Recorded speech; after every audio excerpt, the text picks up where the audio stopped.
An idea as old as war itself is to find a high place to observe and establish adequate early warning and knowledge of your adversary, to allow as much time as possible for making informed decisions, and then effective maneuvers.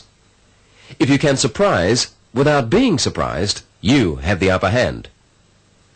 The use of submarines certainly gave navies a great element of surprise during a sea confrontation. But this element was greatly reduced by the counter-use of aircraft to detect them. By the 1950s, combination of aircraft such as the Fairey Firefly and the Hawker Sea Fury, the Fairey Gannet and the de Havilland Sea Venom were employed to solve the problems of detecting and then disposing of threats from under the sea before they caused havoc with the naval fleets. The United States of America relied on two marks of the Grumman Guardian, working as a closely knit team to undertake its sea-based anti-submarine patrols. In the main, this twin use of complementary aircraft was useful, but it could and did become clumsy and even ineffective. The AF-2W was used as a hunter, equipped with a large search radar. Its crew communicated its findings with its teammate AF-2S killercraft, armed with depth charges and torpedoes and a smaller radar. Weather conditions, radio malfunctions, and a multitude of other factors interfered with the efficiency of many seek and destroy missions. Two distinct advantages would be achieved by combining the hunter and killer aspects of anti-submarine warfare within a single airframe, under the charge of one crew. Communications, and therefore the whole mission, would be united and streamlined. And secondly, but no less important, was the very real saving of aircraft carrier space. Before investigating the development and capabilities of this very ordinary-looking piston-engine aircraft, which entered a world of advanced gas turbine machines and has outlasted nearly all of them, let's follow a training mission using tracker crews, which was filmed during its heyday in order to get the feel of this remarkable aircraft. It would begin something like this. 200 miles off the New Jersey coast, a P-2H Neptune, long-range, land-based anti-submarine warfare patrol unit. Wednesday, 09:24 hours. Suddenly, a radar blip. 09010 miles. They head for it.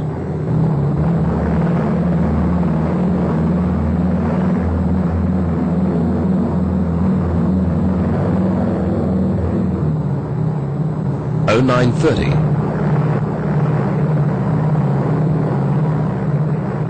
The cause of the radar echo? A submarine. Its position, heading and speed are reported to base.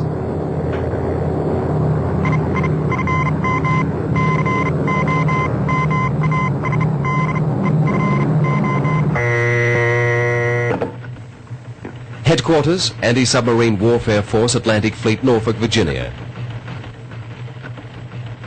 They know the exact location of every friendly sub in the Atlantic. The new one is added. This data is now relayed to the nearest ASW task force at sea. The order: proceed and investigate.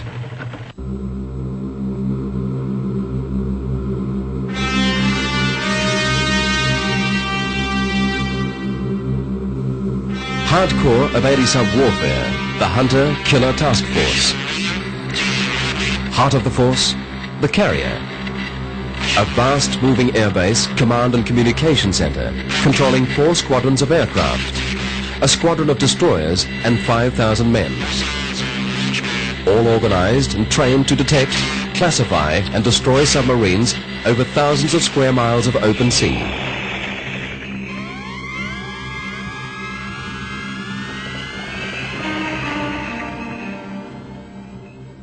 The order received from Norfolk: proceed and investigate. The task force commander's first problem is time. An hour and 20 minutes from the moment the sub was sighted till the time his planes will arrive over the sub's estimated position. Engineer, stand by to execute Operation Sweep 2. Of 8 destroyers screening the carrier, 2 are dispatched to the contact area.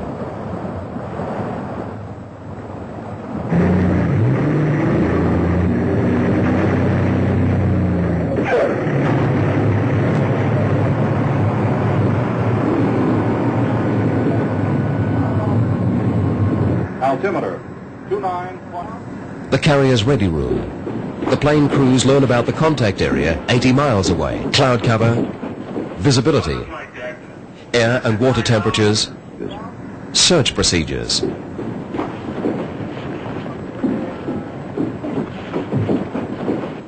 flight deck, check the tie downs, wheel chocks, and all loose gear about the deck. Stand by.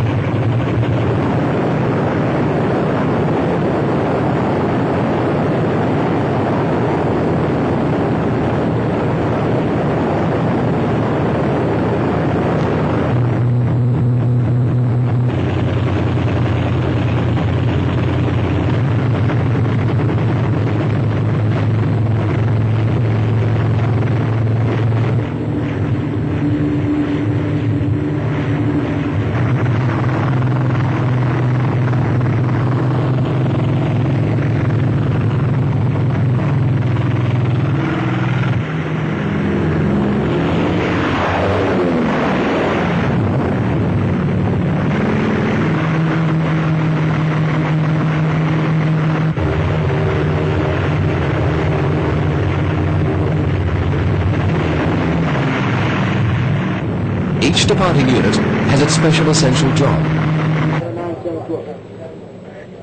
Last to go, the Douglas AD, communications link between carrier and sub-hunters at the contact area.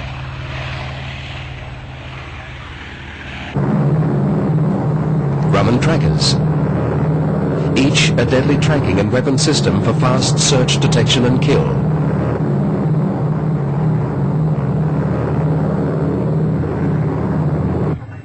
The carrier's Combat Information Center. All reports come here for immediate evaluation. Command decisions depend on a total up-to-the-minute picture. 10:40. Message received. The trackers are over the estimated sub-position. The trackers swap data with a P-2H Neptune. The original sub-contact has been lost. They must regain it. First, they try a detection device, the sonar buoy. It lowers a hydrophone and raises an antenna. In a quiet sea, it can pick up and broadcast a target several miles away. At this moment, no target. Throughout the search, they will also use magnetic detection gear called MAD. Radar is useless against a submerged target. A sensing device in the tail boom will detect large metal objects fathoms below, a sub, or maybe a sunken wreck. Nothing yet. 11:10. Other partners join the search.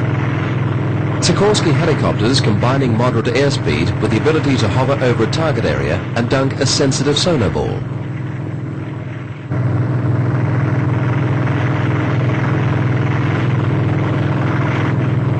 Unlike a ship sonar, the ball is free of surrounding man-made noise. But this morning, its pulses find nothing. No echoes.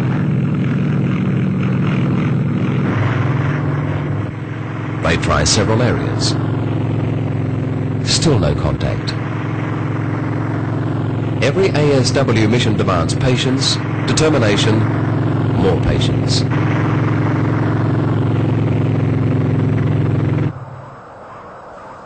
Miles away, the target, a conventional American sub. For 2 hours, they've evaded the planes. What are the prospects now?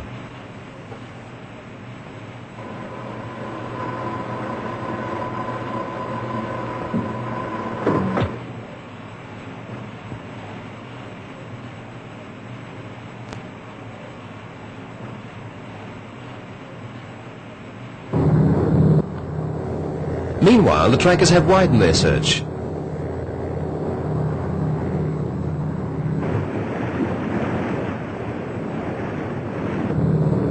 Spook.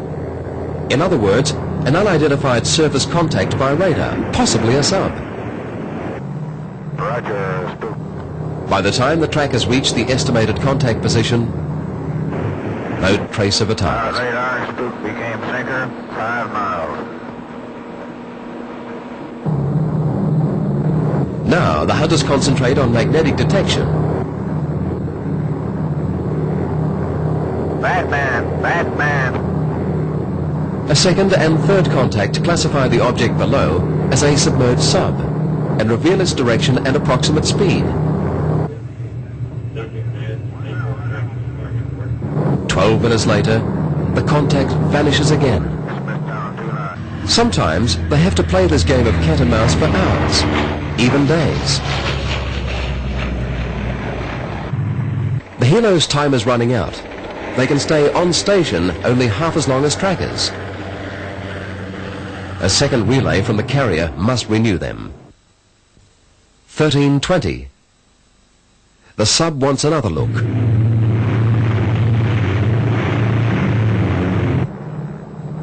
Spook.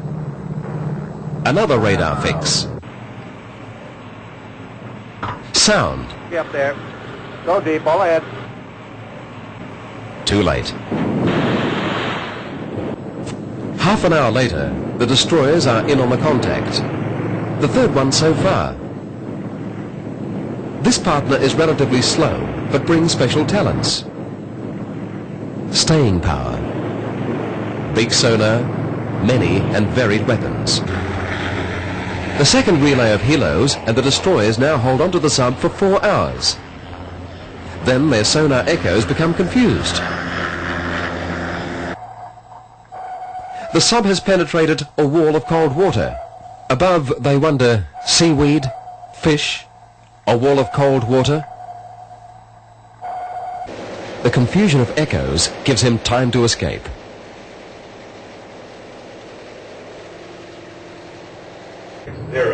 The carrier hears that all contacts are lost. The hunt begins again. 4 hours later, the sub takes advantage of nightfall to take on the fresh air it will need to enable it to stay down during the next day. Now commence snorkeling. Commence snorkeling.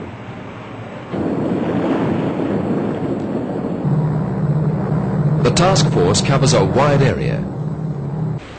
For one member, and thus for all, strategy pays off.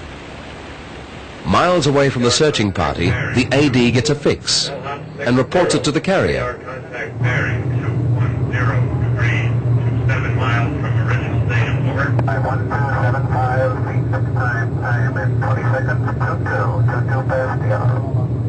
Lancer, Smith down control, break. Investigate contact at time 2000, bearing 240 degrees from original station, over.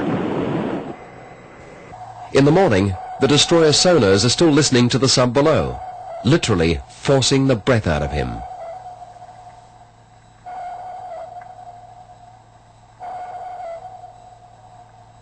Below, they listen to the hunters above.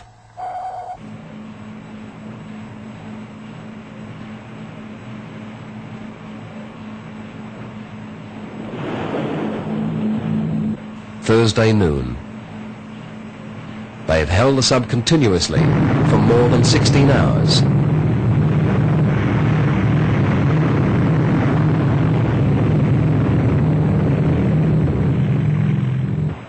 Below, the men and batteries are exhausted.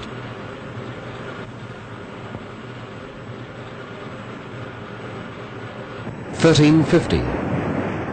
Over 28 hours after the sub was first sighted, another hunt is over. In wartime, the target would have been destroyed, but this target was assigned to test all units of the task force. He's used his skill to sharpen theirs.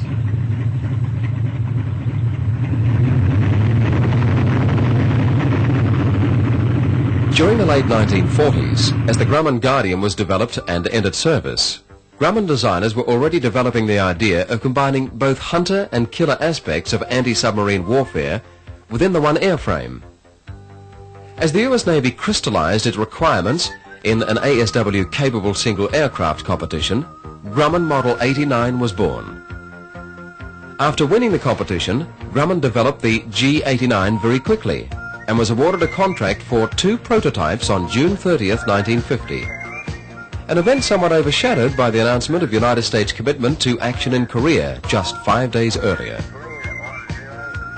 A maiden flight of the G-89 from Bethpage on the 4th of December 1952 revealed few major problems in its ability to meet Navy specifications, including the ability to operate from a carrier with a heavy load of detection equipment and weaponry, as well as having a range of 1,600 kilometers.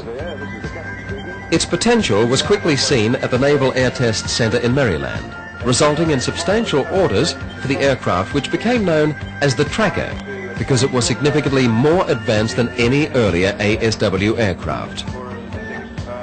Initially, design G-89 had the designation S-2F-1 Sentinel, S for submarine and F for photographic. But the popular name was changed from Sentinel to Tracker shortly before it entered US Navy service. And with the 1962 standard designation system implemented, Tracker became S2 throughout its many configurations over 23 years of development.